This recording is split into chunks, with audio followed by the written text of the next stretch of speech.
नमस्कार, हिमाचल समाचार में आपका स्वागत है। आज के मुख्य समाचार। दिल्ली एम्स की तर्ज पर शमियाना अस्पताल में मरीजों को मिलेगी बेहतरीन स्वास्थ्य सेवाएं। संस्थान में रोबोटिक सर्जरी की शुरुआत। 42 करोड़ रुपए की लागत से स्थापित किए जा रहे अत्याधुनिक उपकरण। सरकार ने करुणामूलक नियुक्ति नीति में किए व्यापक संशोधन, आय सीमा बढ़ाई। 5% कोटे में एक मुश्त छूट से अधिक परिवार होंगे लाभान्वित।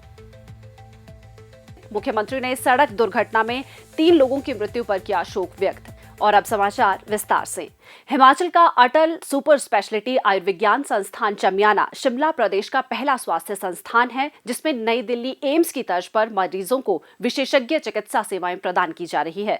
अस्पताल में रोबोटिक सर्जरी की सुविधा शुरू हो रही है। रोबोटिक सर्जरी की शुरुआत हिमाचल की अभूतपूर्व उपलब्धि को प्रदर्शित करती है। इस दिशा में संस्थान में 29 करोड़ रुपए की लागत वाली एक अत्याधुनिक रोबोटिक सर्जरी मशीन स्थापित की जा चुकी है और इसके क्लिनिकल लॉन्च की सभी तैयारियां पूरी हो चुकी है। हमारे संस्थान में रोबोटिक सर्जरी का जो रोबोट है वो आ चुका है और जल्दी ही इस महीने हम इस पे जो है सर्जरी करना शुरू कर देंगे। जो रोबोट हमारे संस्थान में आया हुआ है वर्ल्ड क्लास का है। ये अभी तक दिल्ली एम्स वगैरह में लगा था, बाकी बहुत कम जगह में रोबोट लगा हुआ है। ये हमारे माननीय मुख्यमंत्री ठाकुर सुखविंदर सिंह जी का विजन है, जो हमारे स्टेट में लेटेस्ट टेक्नोलॉजी लाना चाहते हैं और जो हमारे मरीज हैं उनको लेटेस्ट टेक्नोलॉजी के साथ उनका इलाज करना चाहते हैं।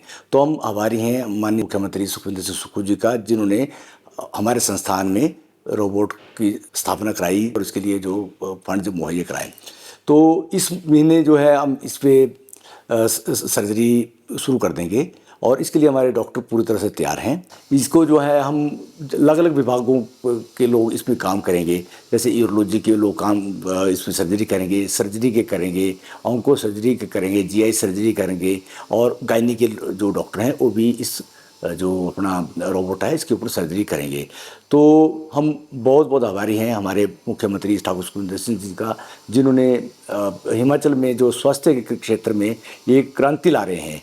हर जगह लेटेस्ट इंस्ट्रूमेंट दे रहे हैं, लोगों की भर्ती कर रहे हैं। इस अत्याधुनिक सर्जिकल तकनीक में विशेषज्ञ सर्जन द्वारा रोबोटिक उपकरणों का उपयोग कर अधिक सटीकता के साथ कम समय में मरीज का ऑपरेशन किया जाता है। इस तकनीक में संक्रमण की संभावना कम रह जाती है और मरीज शीघ्र ही ठीक हो जाता है। ये अत्याधुनिक तकनीक सर्जिकल प्रक्रियाओं को सुव्यवस्थित करेगी और ऑपरेशन के लिए मरीजों की प्रतीक्षा अवधि भी कम होगी। ये पेशेंट कार्ट है, इसमें 4 जो आप देख रहे हैं 1, 2, 3, 4 ये इसके रोबोटिक आर्म्स हैं। रोबोटिक आर्म्स पे इंस्ट्रूमेंट्स अटैच हो जाते हैं जो कि पेशेंट की बॉडी के अंदर होते हैं सर्जरी के दौरान। और इन चारों रोबोटिक आर्म्स में मुख्यतः सेकेंड आर्म में कैमरा होता है और फर्स्ट, थर्ड और फोर्थ आर्म में इंस्ट्रूमेंट्स होते हैं जिनसे सर्जरी की जाती है। सर्जिकल कंसोल्स हैं जो सर्जन इस पे बैठ के पूरी सर्जरी कंट्रोल करता है। जब तक सर्जन का हेड अंदर ना जाए यहाँ पे कोई भी इंस्ट्रूमेंट अंदर एक्टिवेट नहीं होगा। अंदर जो सारी चीज़ फ्रोजन रहेगी। कोई भी इंस्ट्रूमेंट रोबोटिक आर्म पे नहीं चलेगा जब तक सर्जन यहाँ से कंट्रोल नहीं देता है। और पहले की सर्जरी जैसे हम लेप्रोस्कोपिक सर्जरी करते थे, उसमें और रोबोटिक सर्जरी में मेन फ़र्क क्या है? मेन फ़र्क ये है कि जब लेप्रोस्कोपिक सर्जरी में सर्जन को वहीं ऑपरेशन टेबल के साथ खड़े होके सारा काम करना पड़ता है और वो खड़े होके ही सारी चीज़ें कंट्रोल करता है। लंबी सर्जरी में पेशेंट को थकावट हो जाती है और काफ़ी कंधे पे दर्द हो जाएगी, काफ़ी दिक्कतों का सामना करना पड़ता है।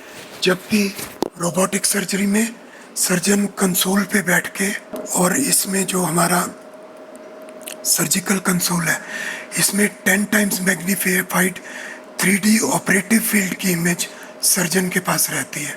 जो छोटी भी से छोटी चीज़ भी है वो सर्जन 10 गुना ज़्यादा 3 डायमेंशनल विजन में देखेगा। डेप्थ की भी पूरी असेसमेंट होगी और प्रिसाइसली आप कटिंग कर सकते हो। और सबसे बड़ी खूबसूरती जो इसकी है, इसकी एंडोरिस्ट है। बड़े छोटे से छोटे कन्फाइंड स्पेस में आप बहुत अच्छे से उसको एंडोरिस्ट को मैनिपुलेट कर सकते हो, सर्जरी को अच्छे से टिश्यू डायसेक्ट कर सकते हो, सूचरिंग कर सकते हैं। वो सबसे ज़्यादा खूबसूरती है। ब्लड लॉस इसमें जैसे ओपन सर्जरी में हमारा, अगर हम रेडिकल प्रोस्टेट करते थे पहले 800 ml से लेके 1000 ml तक ब्लड लॉस होता था। इस सर्जरी में वो 2 से 5 ml तक ब्लड लॉस होता है, नेग्लिजिबल ब्लड लॉस है। 2 से 5 ml ब्लड फील्ड कई बार आपको दिखती भी नहीं है, ब्लड लॉस, इतना कम ब्लड लॉस होता है। ब्लड ट्रांसफ्यूजन की ज़रूरत नहीं पड़ती। जो ओपन सर्जरी और लेप्रोस्कोपिक सर्जरी में हम लोग 6 से 8 घंटे में सर्जरी करते थे, इसमें वही सर्जरी 4 से 5 घंटे में कर सकते हैं। सर्जिकल टाइम कम होता है, पेशेंट का एनेस्थीसिया टाइम कम हो जाता है, पेशेंट का हॉस्पिटल स्टे कम हो जाता है, और मेजर सर्जरी के बाद भी हम 1 दिन में पेशेंट को हम डिस्चार्ज कर सकते हैं, जो कि बहुत बड़ी एडवांटेज है रोबोटिक सर्जरी की बजाय कन्वेंशनल सर्जरीज के जो अभी तक हम करते थे। भविष्य में आशा है हिमाचल के लोगों को बहुत बड़ी इसकी एडवांटेज होगी, और ये माननीय मुख्यमंत्री जी का ड्रीम प्रोजेक्ट भी है रोबोटिक सर्जरी हिमाचल के मेडिकल कॉलेजेस में स्टार्ट करने का, और इस दिशा में ये पहली इंस्टॉलेशन है जो फंक्शनल है, दूसरी टांडा में होने जा रही है। स्वास्थ्य क्षेत्र में अत्याधुनिक सुविधाएं उपलब्ध करवाने की पहल के तहत अटल सुपर स्पेशलिटी आयुर्विज्ञान संस्थान चमियारा में 42 करोड़ रुपए की लागत से चिकित्सा उपकरण स्थापित किए जा रहे हैं।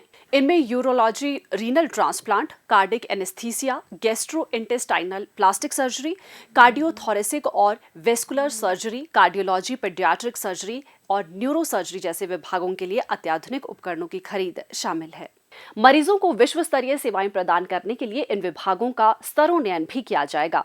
स्वास्थ्य विभाग के एक प्रवक्ता ने कहा कि ये पहल मुख्यमंत्री ठाकुर सुखविंदर सिंह सुक्खू के नेतृत्व में राज्य सरकार की प्रदेश में स्वास्थ्य सेवाओं के आधुनिकीकरण की प्रतिबद्धता को इंगित कर रही है।